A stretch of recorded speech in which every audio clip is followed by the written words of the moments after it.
প্রাণের মানুষ বিএনপির কেন্দ্রীয় নেতা জনাব জহিরুদ্দিন স্বপন আমাদের মাঝে বক্তব্য নিয়ে আসবেন। জনাব জহিরুদ্দিন স্বপন।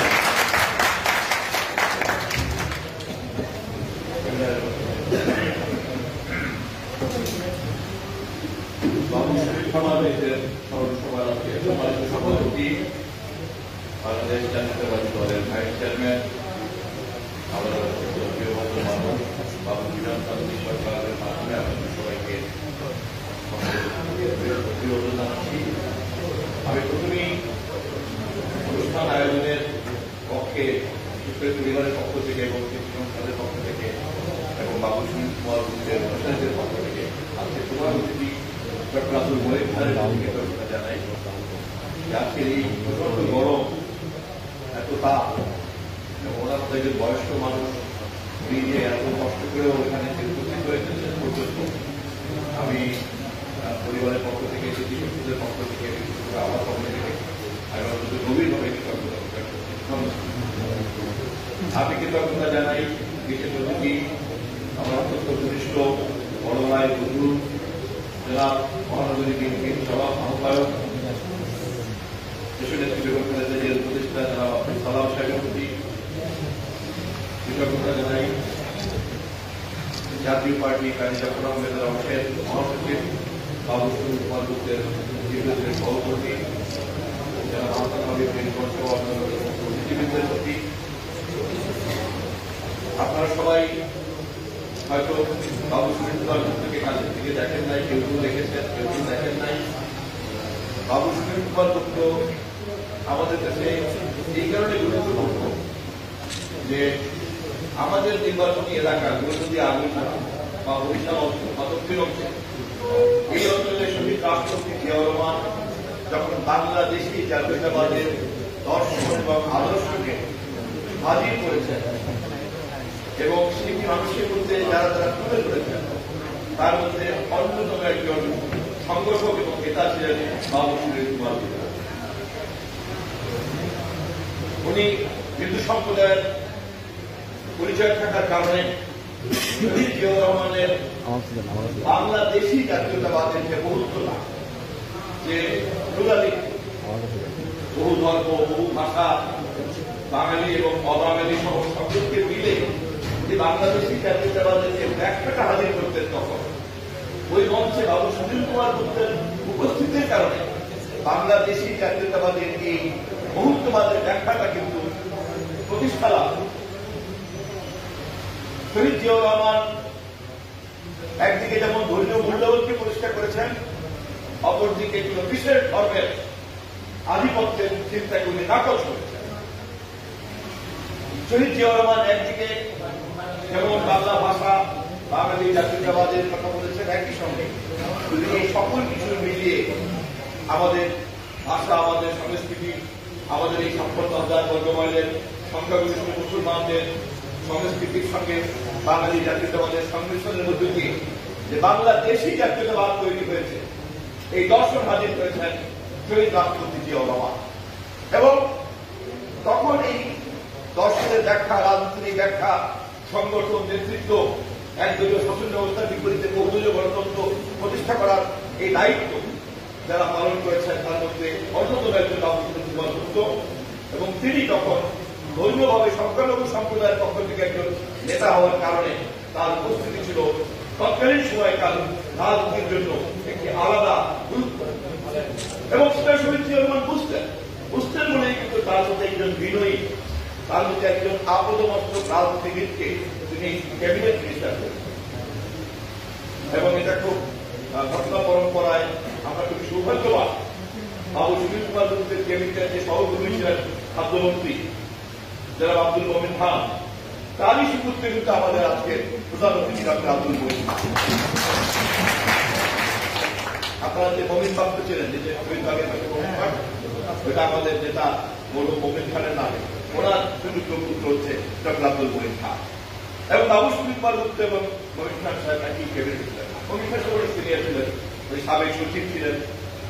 জিয়াউর রহমান সাহেব এরকম কিছু খুঁজে খুঁজে খুঁজে খুঁজে ওনার বাবার মতো যেমন বিজ্ঞ, বিদ্বান, সচিব এরকম ব্যক্তিত্বকে বের করেছেন, তেমনি আবার বাবু সুনীল কুমার গুপ্তের মতো একজন তৃণমূল থেকে উঠে আসা এবং এরকম একজন অসাম্প্রদায়িক মানুষ এবং এটা অমুসলিম সম্প্রদায়ের বিশ্বাস থেকে আসা একটা ব্যাকগ্রাউন্ডের লোককে ক্যাবিনেটে পর্যন্ত যুক্ত করে তিনি এই রাজনীতির যে বার্তা, এই বার্তাটা দেশে এবং বিদেশে সব জায়গায় কিন্তু দেওয়ার জন্য আমি যতটুকু বাবু সুনীল কুমার গুপ্তকে কাছে থেকে দেখেছি, আমার কাছে কখনোই আমি তার মধ্যে একজন রাজনৈতিক নেতা বা কর্মীর বৈশিষ্ট্যের কোন ঘাটতি আমি দেখি নাই।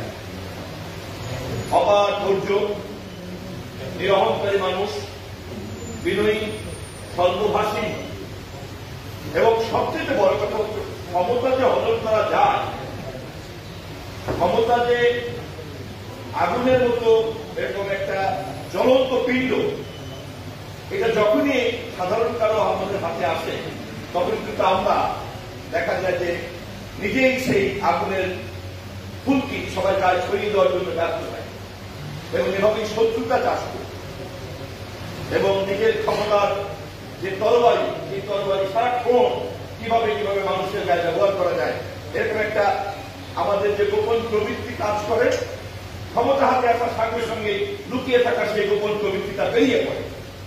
অধ্যত্ত, অহংকার, ভাষার ব্যবহার, অধৈর্যতা এবং সুযোগ পেলে পরে অর্থ সম্পদ লুট করা এবং দলকে, দেশকে বিপদগ্রস্ত করে পালিয়ে দেওয়া। সুনীল গুপ্ত কিন্তু একেবারেই এর সম্পূর্ণ প্রতিটি ক্ষেত্রে একটা বিপরীত চরিত্রের মানুষ।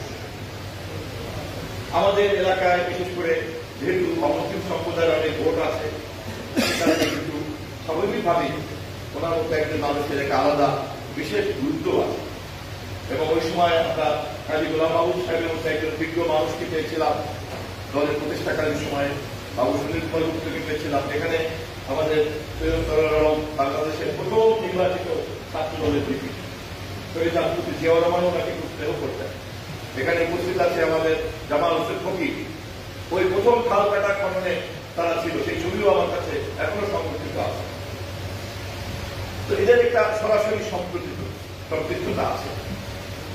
আমি আজকে স্মরণ সবাইকে বলবো যে গৌরনদী আন্দোলন ছাড়া একমাত্র আমি বাদে ওখানকার নির্বাচিত সব ব্যক্তিরা কিন্তু ক্ষমতাবান।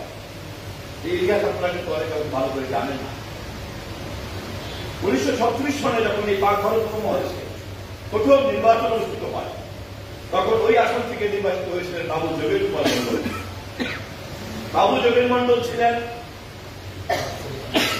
অবিভক্ত ভারতে ডক্টর আম্বেদকরের খুব ঘনিষ্ঠ মানুষ এবং তিনি ছিলেন সংখ্যালঘু সম্প্রদায়ের মধ্যে যে নিম্ন জাতীয় মানুষ, তার নেতা এবং সেই কারণে সরকারি মন্ত্রিসভায় তিনি মন্ত্রী ছিলেন।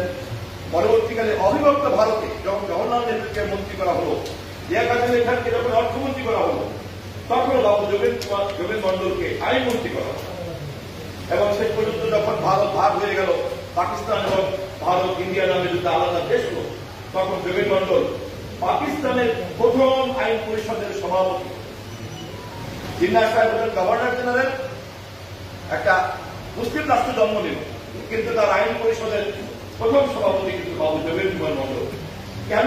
কারণ জিন্নাহ সাহেব মনে করতেন যে নিম্ন বর্ণের এই হিন্দুরা তারা ব্রাহ্মণদের বিরুদ্ধে যে যুদ্ধ ঘোষণা করে, তাদের অধিকার নিয়ে কথা বলে, ফলে পাকিস্তানে সেই অধিকার তাদেরকে দেওয়া হবে।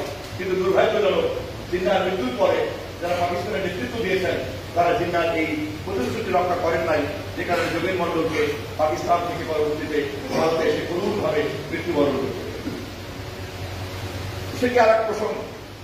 তাহলে আমাদের গৌরনদী আন্দোলন নির্বাচন এলাকার ভারতের প্রথম নির্বাচনে যিনি নির্বাচিত, তিনি অবিভক্ত ভারতের আইনমন্ত্রী এবং তিনি হচ্ছেন পাকিস্তানের প্রথম আইন পরিষদের সভাপতি, যিনি সভাপতিত্ব করতেন এবং জিন্নাহ যেখানে বসে থাকতেন গভর্নর জেনারেল।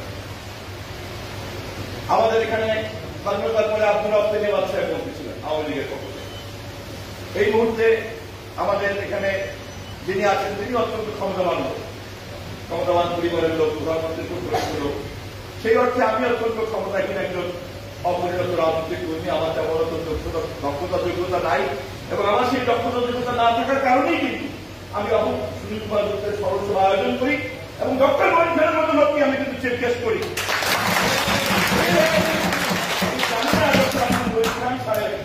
আমাদের এই অনুভূতি, আমাদের এই স্নেহ, আমাদের এই ভালোবাসা, শ্রদ্ধা উনি কতটা অনুভব করেন। আমি পরিশেষে আবারও বাবু সুনীল কুমার গুপ্তের স্বর্গীয় আত্মার শান্তি কামনা করি। আমি তার পরিবারের প্রতি সমবেদনা জানাই। আমি তার আমার মায়ের মতো তার সাথে দেখা থেকে শুনি। আমি আপনাদের সকলের প্রতি কৃতজ্ঞতা জানাই। ভবিষ্যতেও রাজনীতির এই ধারা, ত্যাগের ধারা, এই ধারাকে অব্যাহত রাখবে এবং সে কারণেই এই স্মরণসভা কেবলমাত্র স্মরণ করার জন্য না, স্মরণসভা কিন্তু যে সমস্ত মানুষকে আমরা স্মরণ করি তাদের গুণগুলিকে পরবর্তী প্রজন্মের কাছে প্রবাহিত করাই কিন্তু আমাদের কাজ। আমি আপনাদের সকলকে পরিশেষে আবারও ধন্যবাদ জানিয়ে প্রধান অতিথি সহ, সভাপতি সহ, বিশেষ অতিথি সহ সকলকে কৃতজ্ঞতা জানিয়ে ধন্যবাদ জানিয়ে আমার বক্তব্য শেষ করছি। সবাইকে ধন্যবাদ। খোদা হাফেজ। বাংলাদেশ জিন্দাবাদ। শহীদ জিয়া অমর হোক। বেগম খালেদা জিয়া জিন্দাবাদ। তারেক রহমান জিন্দাবাদ।